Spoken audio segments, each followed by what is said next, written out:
Seed sector development should be the cornerstone of seed policies, and the principle of inclusiveness should be accepted by policymakers. Interventions at a policy level can be very effective if they target the right issues. I mean, the shift to involving the private sector was in fact a policy move which came during the 1990s, and it's brought a lot of changes.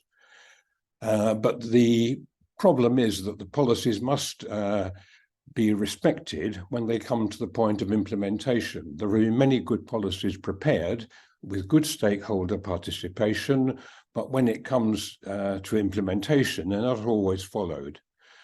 And one legacy also of the early seed projects is that there's still a belief in many high-level people in ministries that seed must be certified in order to be of good quality.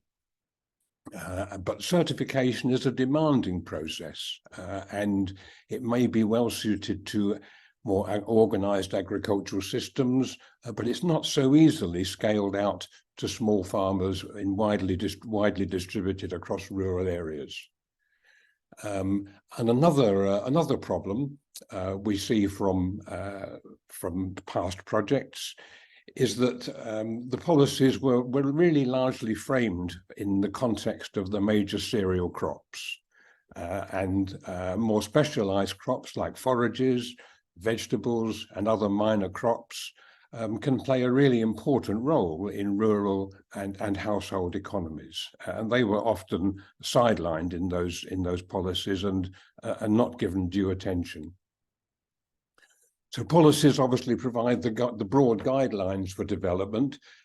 They should support the key word which we're already hearing all the time, the concept of diversity in the seed supply chain, both in terms of the crops and the actors, so that useful innovations can be delivered to farmers through a whole range of channels. And the other guiding principle, also mentioned all the time, is sustainability. And in practice, that means, for me, making a viable business at whatever scale suits the particular location. That may be small enterprises, it may be farmer groups, it may be co-ops, or it may be simply entrepreneurial farmers who have the resources to become seed producers.